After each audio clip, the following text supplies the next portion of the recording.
আজকে মাইক্রোসফট এক্সেলে convert text to column এই ফিচার্স নিয়ে আলোচনা করব। কনভার্ট টেক্সট টু কলাম এই ফ্যাসিলিটির সাহায্যে আমরা একটা সেলের মধ্যে থাকা একাধিক লাইন বা একাধিক কন্টেন্টকে আলাদা আলাদা সেলে সেপারেটভাবে রেডি করতে পারি। এখানে কিছু কন্টেন্ট দেওয়া আছে, এই কন্টেন্টগুলোকে আমরা আলাদা আলাদা সেলে কিভাবে সেপারেট করব সেটা নিয়ে আলোচনা করব। চলো আমরা দেখে নিই। কনভার্ট টেক্সট টু টেবিলের ওপর আজকে আমরা চারটে ট্রিক্স নিয়ে আলোচনা করব। তো এখানে চারটে পেজ আলাদা আলাদা করে তৈরি করা হয়েছে চারটে বিষয়ের ওপর। 1 নম্বর পেজে এখানে দেখতে পাচ্ছেন একটা সেলের মধ্যে লাইন বাই লাইন লেখা হয়েছে। তো এই লাইন বাই লাইন লেখাগুলোকে আমরা আলাদা আলাদা কলামে সেপারেটভাবে তৈরি করব। 2 নম্বর শিটে এখানে যে ডেটাগুলো লেখা হয়েছে, কমা কমা দিয়ে ডেটাগুলো লেখা হয়েছে, পাশাপাশি লেখা হয়েছে সেম সেলের মধ্যে কমা কমা দিয়ে। এই ডেটাগুলোকে আমরা আলাদা আলাদা সেলে সেপারেটভাবে রেডি করে নেব। পাশাপাশি লেখা হয়েছে একই সেলের মধ্যে স্ল্যাশ ব্যবহার করে লেখা হয়েছে। তো এগুলোকে আমরা একইভাবে সেপারেট করব। সেমভাবে দেখুন 4 নম্বর শিটে এলাম। 4 নম্বর শিটে যে ডেটাগুলো লেখা হয়েছে এগুলো একই সেলে লেখা হয়েছে, কমা কমা দিয়ে লেখা হয়েছে। চারটে শিটের মধ্যে চারটে পদ্ধতিতে লেখা ডেটাগুলোকে আমরা কনভার্ট টেক্সট টু কলামের মাধ্যমে আলাদা আলাদা কলামে সেপারেট করব। যারা প্রথম দেখছেন আমার এই চ্যানেলটি, আপনাদের অনুরোধ করছি সাবস্ক্রাইব রাখবেন, পরবর্তীকালে আপনাদের অবশ্যই কাজে লাগবে।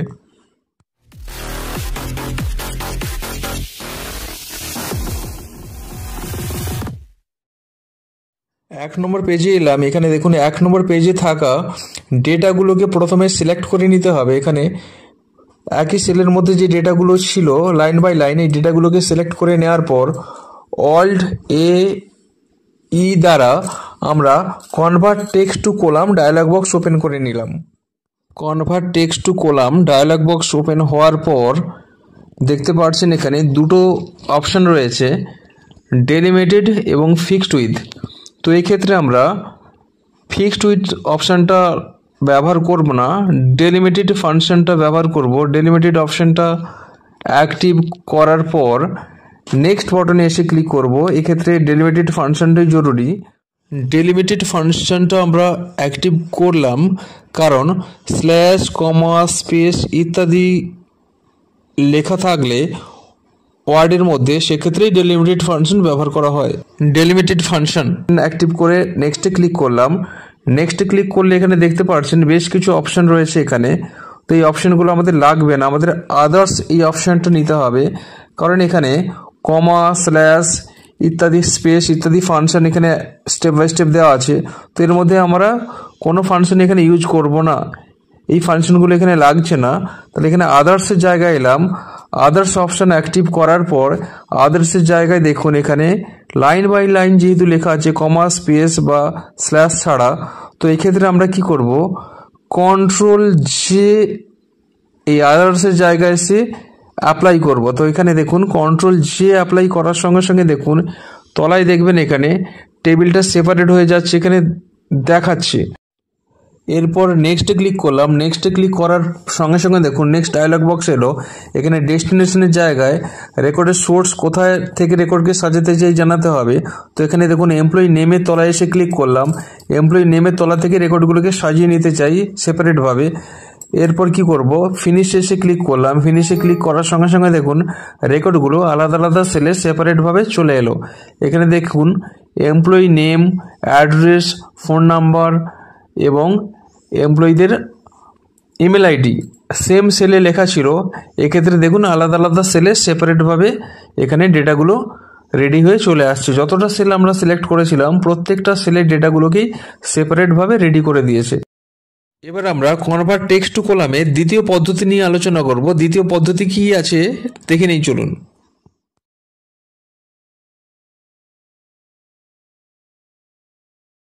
সেকেন্ড শিটে এলাম।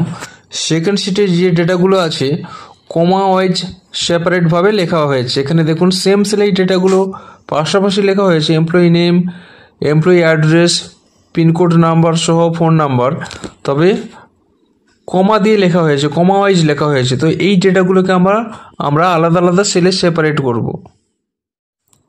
যে ডেটাগুলোকে সেপারেট করতে যাই সেই ডেটাগুলো সিলেক্ট করে নেওয়ার পর অল্ট এ ই কিবোর্ড দিয়ে প্রেস করার পর দেখুন convert text to column dialogue box আমাদের সামনে চলে এলো। এখানে একই রকমভাবে ডেলিমিটেড ফাংশনটা অ্যাক্টিভ রাখলাম, রাখার পর নেক্সট বাটনে ক্লিক করলাম। নেক্সট বাটনে ক্লিক করার পর এখানে দেখুন অনেকগুলো অপশান দেওয়া আছে। এখানে আমাদের কি করতে হবে, কমা এই অপশানটা অ্যাক্টিভ করে নিতে হবে, কারণ এখানে যে ডেটাগুলো আছে কমা ওয়াইজ আছে। কমা অপশানটা অ্যাক্টিভ করে নেওয়ার পর দেখুন এখানে টেবিলটা এখানে শো করে দিচ্ছে আমাদের সামনে যে ডেটাগুলো সেপারেট হয়ে গেল। এবার নেক্সটে ক্লিক করলাম।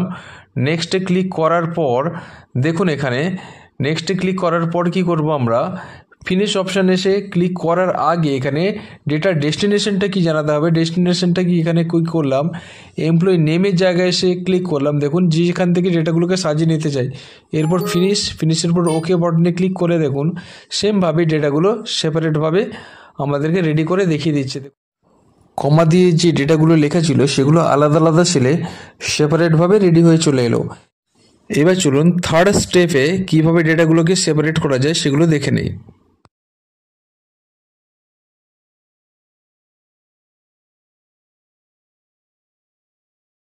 3 নম্বর শিটে এসে 3 নম্বর শিটে ডেটাগুলোকে সিলেক্ট করলাম। 3 নম্বর শিটে ডেটাগুলো স্ল্যাশ ওয়াইজ লেখা আছে, তো ডেটাগুলো সিলেক্ট করে কন্ট্রোল এ ই দিয়ে convert text to column dialogue box open করার পর একই রকমভাবে দেখুন এখানে ডেলিমিটেড অপশান অ্যাক্টিভ করার পর নেক্সটে ক্লিক করলে দেখুন এখানে বেশ কিছু অপশান দেখাচ্ছে। এখানে আমরা কি করব, এখানে আদার্সের জায়গায় এসে স্ল্যাশ লিখলাম। স্ল্যাশ লেখার পর নেক্সটে ক্লিক করার পর সেমভাবে দেখুন ডেস্টিনেশন কি ঠিক করে ফিনিশ বাটনে ক্লিক করলাম।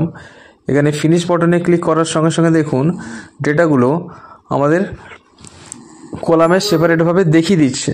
তো এখানে দেখুন 1 নম্বর ডেটা যেটা আছে এখানে এমপ্লয়ি নেমের জায়গায় এমপ্লয়ি নেম এসছে, কিন্তু এখানে অ্যাড্রেসের জায়গায় দেখুন অ্যাড্রেস আসেনি। অ্যাড্রেস চলে গেছে ফোন নাম্বারের জায়গায় এবং ফোন নাম্বার পাশের সেলে চলে গেছে। একই রকমভাবে দেখুন এখানে লাস্ট যে ডেটাগুলো আছে লাস্ট ডেটাগুলোর ক্ষেত্রেও একইভাবে এমপ্লয়ীদের নেম এমপ্লয়ীদের অ্যাড্রেস এলো, কিন্তু ফোন নাম্বার দেখুন ফোন নাম্বারের জায়গা থেকে বেরিয়ে পাশের সেলে চলে গেছে। তো এখানে একটু প্রবলেম হয়ে যাচ্ছে, তাহলে ডেটাগুলো আমরা ঠিকভাবে সাজানো অবস্থায় পেলাম না। এক্ষেত্রে ডেটাগুলো সাজানোভাবে না আসার কারণ কি দেখে নিন। তো এখানে ফার্স্ট সেলের যে ডেটা আছে এখানে নামের পরে দেখুন ডবল স্ল্যাশ ইউজ করা হয়েছে, আবার কোথাও কোথাও সিঙ্গেল স্ল্যাশ ইউজ করা হয়েছে। একই রকমভাবে লাস্ট যে ডেটা আছে দেখুন লাস্ট সেলের ডেটার ক্ষেত্রে দেখুন অ্যাড্রেসের উপর ডবল স্ল্যাশ ইউজ করা হয়েছে, যে কোথাও সিঙ্গেল স্ল্যাশ কোথাও ডবল স্ল্যাশ, যে কারণে আমরা ডেটাগুলো সাজানো অবস্থায় পেলাম না। এরকম যদি সমস্যার সম্মুখীন আমাদের হতে হয় তাহলে আমরা সেটা কিভাবে সলভ করব চলুন আমরা দেখে নিই। তো এক্ষেত্রে দেখুন আবার পুনরায় ডেটাগুলোকে সিলেক্ট করে আমি এই কাজটা আবার একবার করে দেখিয়ে দিচ্ছি আপনাদের। ডেটাগুলোকে সিলেক্ট করে নিলাম। ডেটা সিলেক্ট করার পর কন্ট্রোল এ ই দিয়ে convert text to column dialogue box open করার পর ডেলিমিটেড অপশন অ্যাক্টিভ করে এখানে দেখুন আদার্সের জায়গায় এসে স্ল্যাশ দিলাম। স্ল্যাশ দেওয়ার পর দেখুন এখানে নিচের টেবিলের জায়গায় কি দেখাচ্ছে না, আগের অবস্থাতেই দেখুন কিছু জায়গা স্ক্রিপ্ট করে দেখাচ্ছে, কলামগুলো দেখুন ঠিক সাজানোভাবে এলো না। এক্ষেত্রে আমাদের কি করতে হবে, ওপরে দেখুন টিক মার্ক করে দেখিয়ে দিচ্ছি অল দ্য ডেলিমিটেড ফাংশন আর সেম। তো এক্ষেত্রে দেখুন যতগুলো জায়গাতে আমাদের ডবল স্ল্যাশ বা ট্রিপল স্ল্যাশ যাই দেওয়া থাক না কেন সেগুলো একটা স্ল্যাশ হিসেবেই কাউন্ট হবে। এর জন্য আমাদের এই অপশানটা অ্যাক্টিভ করে নিতে হবে। তো এই অপশানটা আমাদের অ্যাক্টিভ করলে কি করবে, আমরা রেকর্ডগুলোকে সাজানোভাবে পেয়ে যাব। তো এখানে দেখুন অল দ্য ডেলিমিটেড ফাংশন আর সেমের জন্য এই অপশানটা অ্যাক্টিভ করে নিলাম। নেওয়ার পর কি করব দেখুন অ্যাক্টিভ করার সঙ্গে সঙ্গে আমরা নিচে দেখবেন এই যে টেবিলটা দেখাচ্ছে, টেবিলের মধ্যে দেখুন রেকর্ডগুলো স্ক্রিপ্ট যেগুলো করে যাচ্ছিলো সেগুলো সাজানোভাবে চলে আসছে, এখানে দেখিয়ে দিচ্ছে। এরপর নেক্সটে ক্লিক করলাম। নেক্সটে ক্লিক করার পর দেখুন একই রকমভাবে ডেস্টিনেশন কি হবে, ডেস্টিনেশন সিলেক্ট করার পর দেখুন আমরা এর জন্য দেখুন নেক্সট সেলে এলাম। নেক্সট সেলে এসে এখানে এমপ্লয়ি নেমের তলায় ক্লিক করলাম, করে ডেস্টিনেশন সিলেক্ট করলাম, অর্থাৎ ডেটাগুলো কোথা থেকে সাজাবো। এরপর ফিনিশে ক্লিক করার পর ওকেতে ক্লিক করার সঙ্গে সঙ্গে দেখুন আগের মতো প্রবলেম কিন্তু এখানে আর হলো না, ডেটাগুলো সাজানো অবস্থায় চলে এলো। টেক্সট টু কলামের 4 নম্বর ট্রিক্স চলুন জেনে নিচ্ছি। 4 নম্বর শিটে এসে একইভাবে ডেটাগুলোকে সিলেক্ট করার পর কন্ট্রোল এ ই দিয়ে convert text to column dialogue box open করার পর ডিলিমিটেড ফাংশন অ্যাক্টিভ করার পর নেক্সটে ক্লিক করলাম। নেক্সটে ক্লিক করার পর এখানে যেহেতু রেকর্ডগুলো লিখেছিলাম স্পেস ওয়াইজ, তো এখানে স্পেস এই পয়েন্টটা অ্যাক্টিভ করার পর আমরা নেক্সটে ক্লিক করব। নেক্সটে ক্লিক করার পর দেখুন এখানে ডেস্টিনেশনের জায়গায় নির্দিষ্ট জায়গা ঠিক করার জন্য আমরা ফার্স্ট নেমের জায়গায় এসে ক্লিক করে ডেস্টিনেশন জানিয়ে ফিনিশ, এরপরে ওকেতে ক্লিক করার সঙ্গে সঙ্গে দেখুন রেকর্ডগুলো সাজিয়ে নিচ্ছে। First name, last name, address এবং ফোন নাম্বার সেপারেট করে আলাদা আলাদা কলামে ভাগ করে রেকর্ডগুলোকে রেডি করে নিচ্ছে। যারা প্রথম দেখছেন তাদের রিকোয়েস্ট করছি আপনারা প্লিজ চ্যানেলটি সাবস্ক্রাইব করে রাখুন, পরবর্তীকালে আপনাদের অন্যান্য বিষয় নিয়ে সাহায্য করতে পারবো।